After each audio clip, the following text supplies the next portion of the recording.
Across America, people are buying brand new homes that look affordable on paper, but the math doesn't add up. Don't know what I was thinking. I like blacked out at The huge reason why I also didn't want to share it is because it's embarrassing and I know it's like our fault. So these two people didn't just make a mistake, they present millions of people, of new home buyers right now. People who thought they were buying securities ended up signing up for pure chaos. So what is going on? And in this video, we're going to talk about the DR Horton scandal, the Lennar scandal, that these predatory lendings from these new home builders, what they're doing. And so big builders like DR Horton, Lennar, and Pulte all use the same trick. They market affordable homes. They're saying that they're marketing affordable payments that aren't real. You'll see the ads on the side of the road when you drive down the freeway. Own for $2,100 a month. But here's what they're not showing you. Right now, D.R. Horton and its lender, DHI Mortgages, are facing a federal class action lawsuit for what they call the monthly payment suppression scheme. They accused of quoting mortgage payments that left out most of the property taxes. And I got a real world example here with the guy Frankie from Florida was told his payment would be $2,100. Then 1 year later, it jumped to $3,100, $1,000 more. This isn't just where they're like, hey, there's a rounding error. Instead of $2,100, you're going to pay $2,160 or $2,200. No, it goes up by the thousands. And it's just, like I said, it's not a decimal that they miscounted. They lowballed the taxes by 80%. They used estimated based on vacant lot instead of the finished home. And that's how you can really, really get the price down. If you're just going to say, you know what, you can own one of these homes right here for the price of a lot where taxes will be estimated, all of a sudden you can really get those numbers down. It's how to kind of cook the books, so to speak, right? And when buyers finally realize what happened, they're already trapped. They're all signed up for it. They're in their houses. They probably like it too. And then all of a sudden, it is just too late for them. So this is an example right here.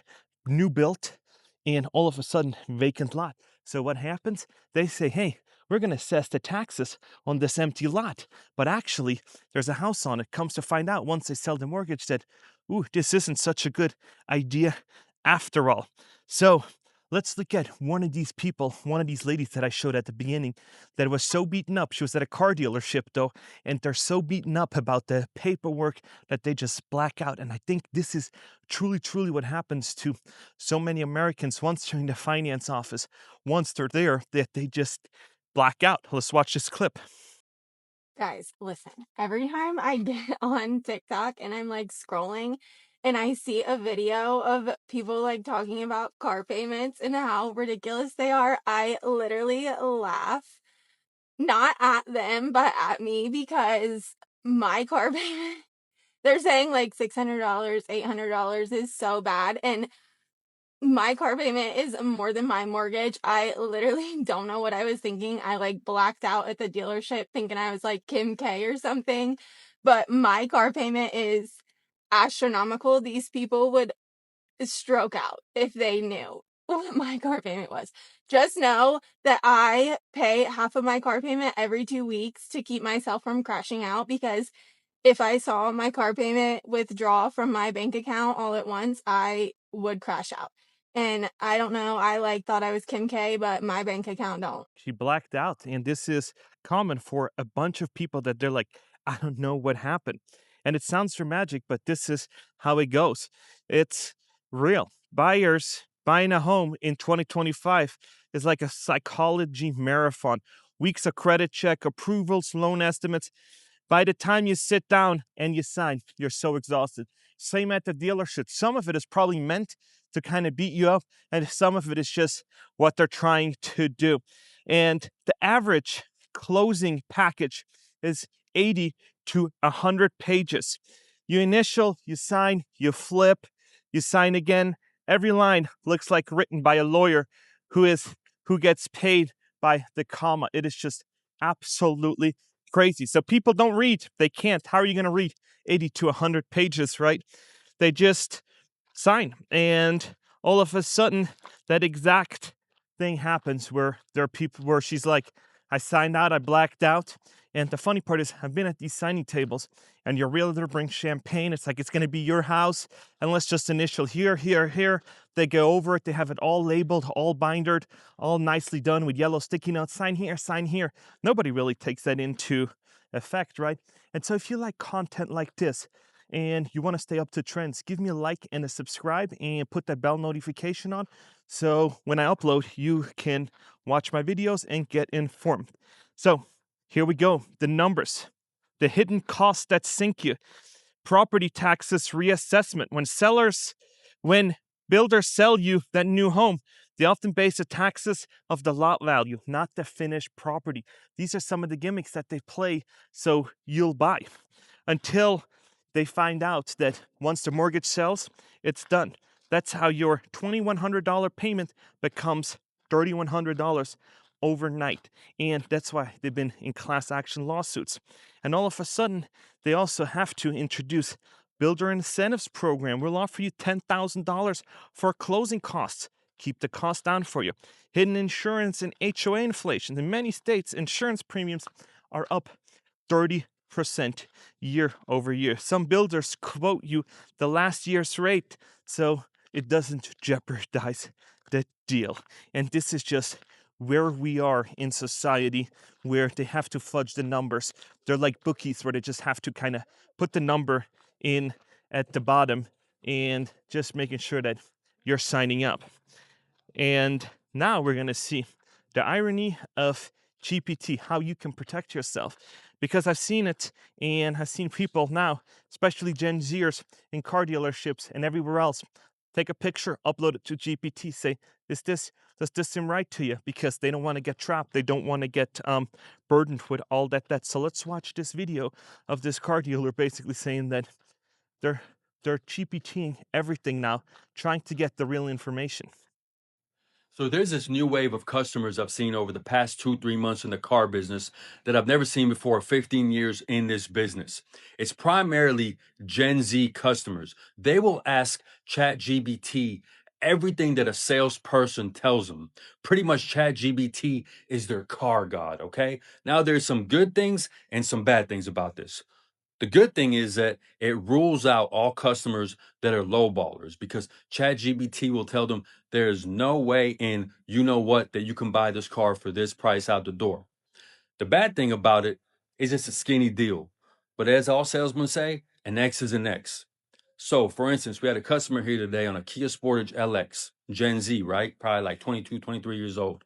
Ask ChatGPT, hey, is 28344 out the door a great price for a Kia Sportage 2025 LX? After negotiating for a few, like 20, 30 minutes, ChatGPT told them, based on the information I've collected, this is a great price. Then they proceeded to ask ChatGPT, is a 3.99 rate at 72 months a great rate for a 740 credit score through Kia? ChatGPT told them, based on Tier 1 financing, that is Kia's best rates.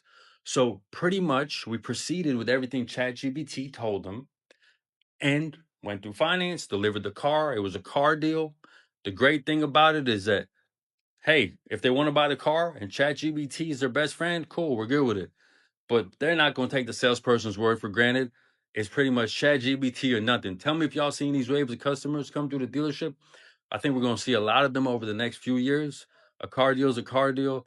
So you heard them that they're not trusting their salesperson.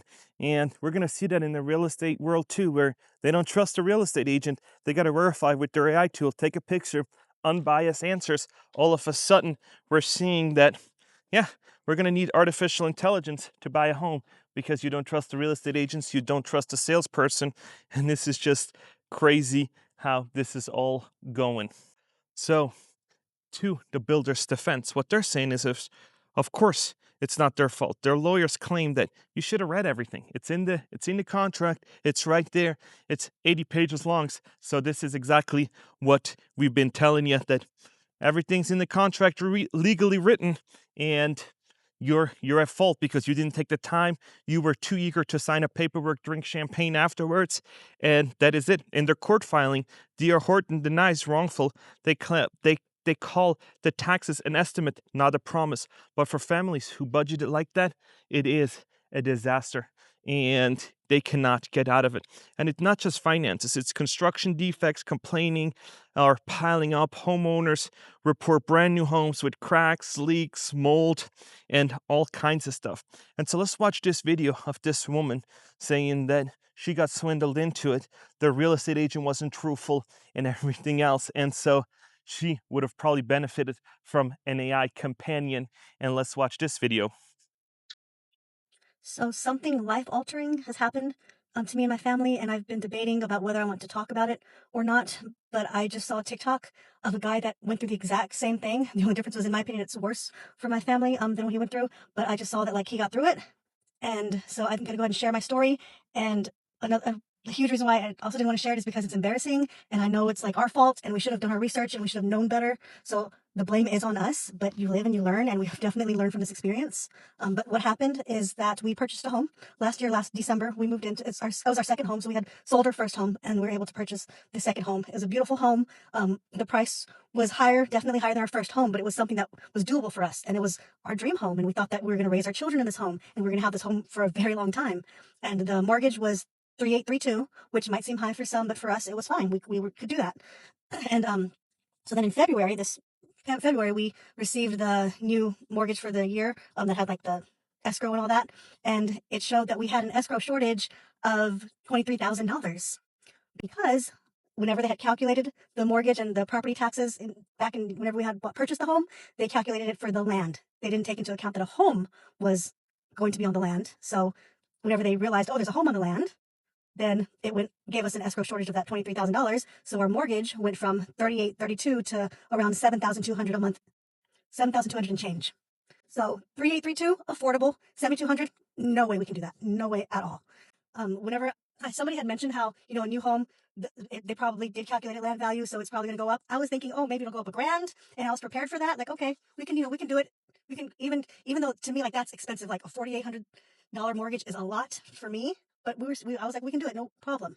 But to go to $7,200 a month, like, no, we are to blame. We should have done our research. The realtor that we had, she was not a good realtor, and the mortgage company was the seller's mortgage company, the one that they went with and recommended. So I'm sure, they knew what they were doing.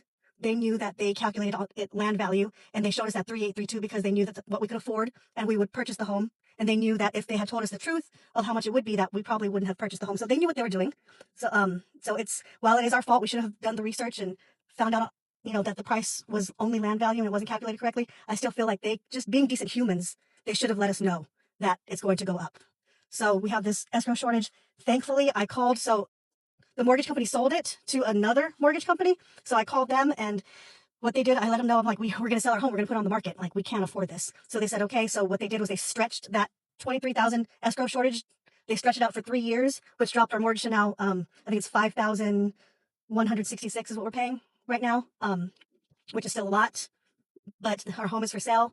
It's been for sale for a little over 40 days now. We haven't had any interest in it. So this is already going on our second month that we're paying that. So you heard her. She's like, they should have been decent humans. My realtor sucked. Their realtor was shady. All of a sudden, you have a disaster on your hand. And AI would have been a great scenario where they're like, hey, let's put some caution in here. It's going to be way more than you're thinking. And that's the bigger picture problem that we're facing, that these people are going into it because their real estate agent said it, or they were like, hey, this is affordable right now, so let's jump into it.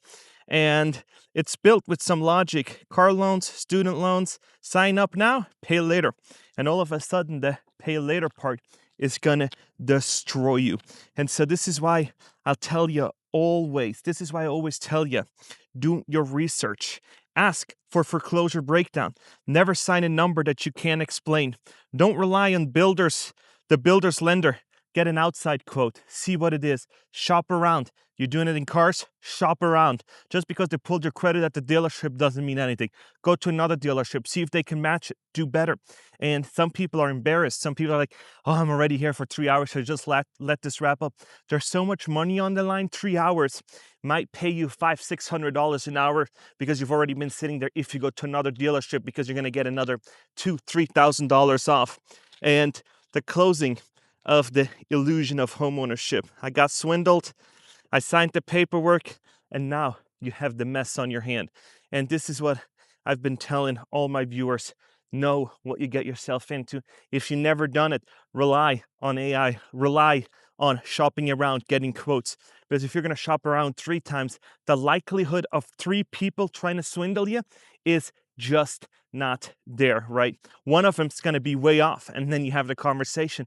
Why are you off so much? And then you can have an honest conversation with somebody and say, hey, these are my other quotes that I got. And then they say, hey, this is just the land value. You got to be super cautious. All of a sudden, you find out that, ooh, this wasn't such a good deal after all because I couldn't afford it. And then what happens is when you're looking at all these lots, right? All of these people want to build houses on them. They buy it, and then they're like, okay, we just got the land value assessed. The payment jumps, that payment jumps. And then this guy wants to sell, that guy wants to sell, and that guy down there wants to sell because they can't afford it. And so what does that? Downwards pressure. So the deposit you brought, the down payment is going to disappear in times like this.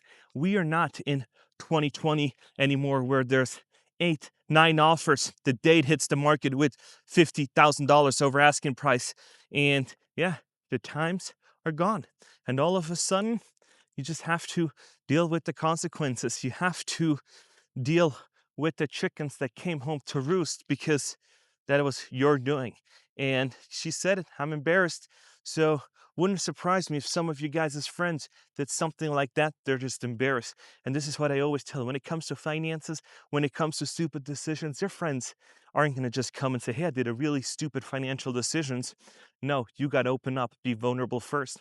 And this is kind of the lesson I want you to take. Verify, check everything, get multiple quotes, and all of a sudden you can own beautiful houses like this without any problems. But rest assured, if you're going to get into it, you need to know what it's going to cost you. The insurance, the maintenance, everything else. Let me know if you know somebody that happened to, and I'll see you guys in the next video.